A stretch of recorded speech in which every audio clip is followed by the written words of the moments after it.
idea we control the dragons is an illusion. I'm back. It was hot a couple of weeks ago. Too hot to make videos, so I decided to take a little bit of a break. But as always, I'm Al, this is the Geek in Review, and I'm going to be talking about the new Game of Thrones show, House of Dragons, Episode 1, Heir of the Dragon. So if you haven't seen it, this will contain spoilers, but I'm going to try a sort of new thing that I've been doing with videos recently, and do a bit of non-spoilery chat about my thoughts on the episode, and then get into the meat of it.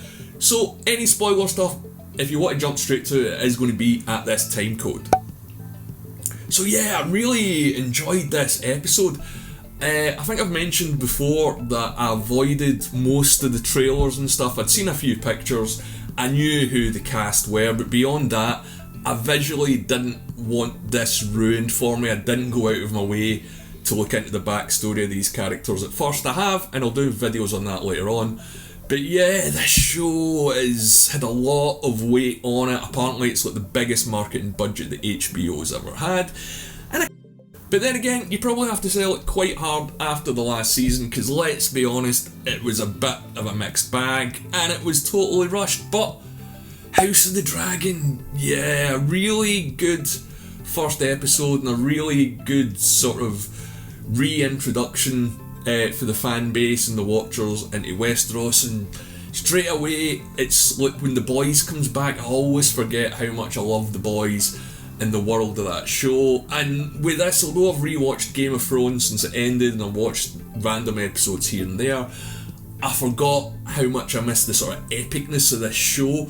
Other shows like The Witcher and things have tried to do it, but you just can't recreate that after all the world building that's been done in the 8 seasons leading up to this. Although it's a prequel, and we do get a lot of familiar sort of sets and backgrounds and things, and it's good to see it's not fan service, because the world that these people live in, you know, castles are built to last. That's why they're still around in our world. So yeah, we're going to see a lot of familiar stuff, a lot of familiar names, a lot of familiar events are going to get referenced as well. All the sort of main setup of the world is here, how the king comes to power, a bit of backstory on that, how the world is working at the moment, and I think that's what this episode is mostly about here, is the setup, and most importantly, where the sort of Targaryens are going to be at. And I think it was a really strong base for what they're going to do, especially at the sort of back half of this episode. They're setting up the power dynamic, who's going to be the players, who's going to be the manipulators, that sort of thing. There's a lot of characters that we haven't get introduced to yet. Obviously it is Game of Thrones. Every character that pops up on screen is probably going to get some sort of story at some point, which is why I love it. But yeah, look, I was very happy with this episode, although it didn't really have that ending hook that the finale, the first episode of Game of Thrones had, with Bran getting chucked off in Tower. But I don't think they needed a hook for this, because the hook is the other 8 seasons of the show that you've already watched. But anyway, let me know what you think on Twitter about the episode. I'm going to get into spoilers now, so if you haven't watched it, this is your warning. The whole setup for this is how the King Viserys, played by Paddy Considine, came to power. So we see a bit of backstory about how he's sort of elected to it, and what was going on in the kingdoms and things, and where the Targaryens were resting at the time. And this is where this chapter of the House of the Dragon starts off. So we know exactly where we are, and we instantly get dragons straight away. They're not shying away from it. They've perfected the CGI technique. And as I said in the non-spoiler review, that just introduced for me the sense of epicness and scope of this world that I've missed, and I can't wait to see what's going to pan out here.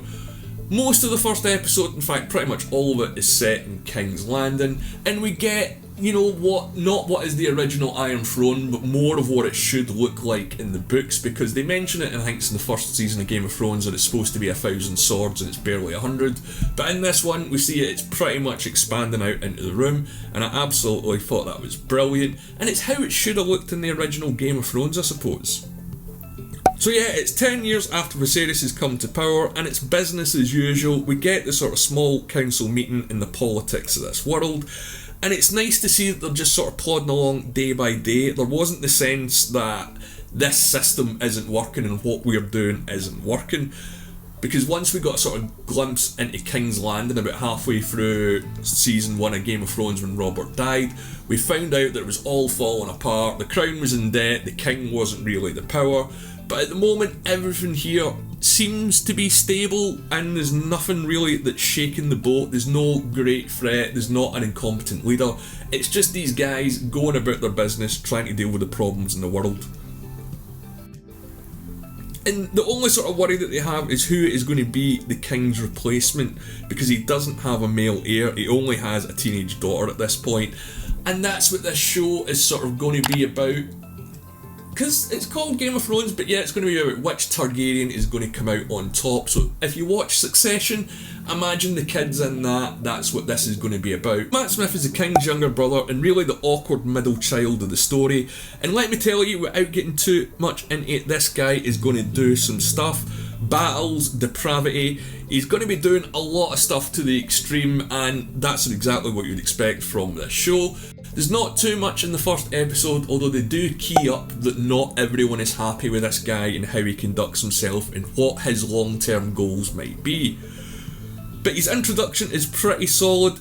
We sort of get the origin of where the name of the Gold Cloaks comes from, because at this point they're just referred to as the City Watch, and Daemon uses his forces to basically conduct a Night of the Long Knives kind of thing, just an excuse to get rid of anyone that he doesn't like within the city. And while that might be a good idea, not everyone is on board with this. If the crown can just kill anyone at any point, they might be creating more enemies down the road than they're killing at the moment, and some people do see that, and again, that's what this show is going to be about, is the greater scope. And another one of the main characters, who I think has got a pretty good handle on this, is played by Reef Ifans, and that's Lord Hightower. And this guy is going to be huge in this show. He doesn't get too much screen time in the first episode, but what his long-term plans are going to be very interesting. I don't want to ruin too much again, but expect little finger levels of power play from this guy, because that's what that has to be in this show. There always has to be characters that see the bigger picture, and in Game of Thrones it was Viserys and Littlefinger. They knew what their goals were and what the course of action they were going to need to take to achieve them was going to be, and I think that's what Lord Hightower is going to be for this show. Because it's chess, it's not all about where the king is, it's about the pieces that are around them and what they're going to do. So this episode is just a really introduction to those pieces and where everything's at in the game. But anyway, back to the Succession stuff. The king's daughter is worried that her new sibling will be a male, and again, that means that they're going to skip her in line of succession. So she is going to be the awkward middle child, although she's the older one. But long story short, the queen dies during childbirth along with the baby, so the king is going to be bride shopping pretty soon, and yeah, expect that to get a little bit awkward because Targaryens like marrying their own, and that sort of stuff is going to come up in this show. It's not going to be comfortable or easy to watch, but that's why we watch it. And because the queen and the sort of future king have now died, this does lead to the questions of, well, if it can happen to them, it can happen to the king, so who's going to be next in line for the throne? Technically, it's Matt Smith Daemon, but as I said, he's not loved and he's seen as a bit of a tyrant, which is what we as an audience know about the Targaryens already, but his brother Viserys the king doesn't seem to be viewed that way in the public, at least yet. He's not afraid to be harsh, and we see that when he finds out what Daemon's been up to just after the queen and the baby died. He's sort of celebrating because that means that he's still going to be next in the line of succession, not some kid. And yeah, he's not. But yeah, that scene in the brothel with Daemon and all his sort of followers, that's the sort of thing that we can expect to see with this guy. Is that, yeah, he's on board with the family brand and he wants obviously the Targaryens to be in power, but does he want to be the top Targaryen? Where does he see himself fitting into the mix? Because he's not the nicest guy, but he is respected enough that he could wield quite a bit of power if he decided to put his mind to it. So I think, so far, the main power struggle we're going to see is going to be between the king, his brother and Hightower.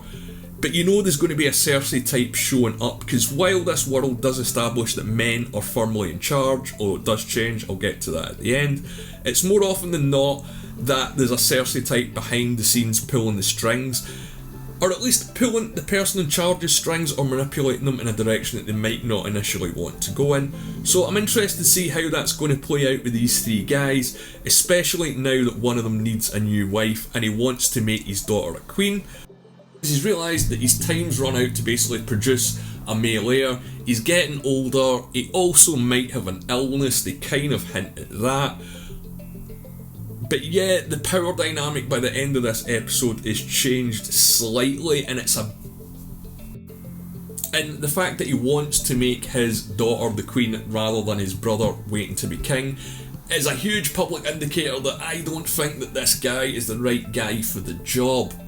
And he does explain that to his daughter that, hey, riding dragons is pretty powerful and pretty dangerous, but try sitting on the Iron Throne, that's the most dangerous seat in the world. And he's 100% right, and we know this because we've seen what happened to all the kings from Robert Baratheon going up to Bran in Game of Thrones. And that's what this show is going to be about. Game of Thrones showed us how the power dynamic worked in Westeros with these houses and where the houses fit in and how they had to struggle and rise up and make alliances in order to get power. So what this show is going to do, I think, is focus that dynamic but solely on one house. Obviously the House of the Dragons, the Targaryens. We do get mentions of familiar houses all the way through the first episode, and I expect to see names that we're familiar with and new names pop up, but this show isn't going to have that grander scope and get into the rest of these houses, at least not initially. I expect it will further down the line. We're going to get B and C storylines obviously, but the main focus is going to be who is going to rise to the top of the cream of the Targaryens. Are they going to have to kill people to do it? Are they going to have to manipulate people to do it? Yes, because it's Game of Thrones. But one thing that I find interesting about this show is I've looked at a few polls online and I've spoke to a few people, and not everyone is that jazzed or going out of their way to watch this show. And again, I don't know if that's to do with Game of Thrones burnout after the last season. And if you want to compare this to the first episode of Game of Thrones in terms of setup, I think it's doing exactly the same thing. We got the White Walkers almost instantly straight away in the first episode of Game of Thrones. And we got the whole setup with the assassination of the Hand of the King and all the stuff that was going on in King's Landing. While Game of Thrones is now mostly praised apart from the last season, we forget that we can now binge watch it all, and that it really took about season 3 for the main story to take off and go somewhere. The first 2 seasons of the show were just the setup of the events: Robert and Ned dying, the rebellion, Joffrey coming to power, Jon discovering all that stuff with the Black Watch and the Wall, and how that changed the tone of the kingdom. But these events in the first 2 seasons didn't really start to pay off in terms of action until season 3.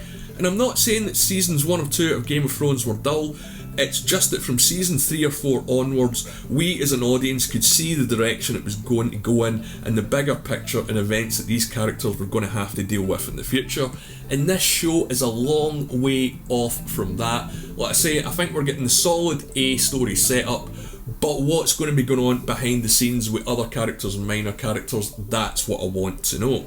But let me know what you think of House of the Dragon in the comments below. If you've made it this far, please leave a like on the video and subscribe to the channel if you haven't done it already. It's only a small click for you, but it means so much to me.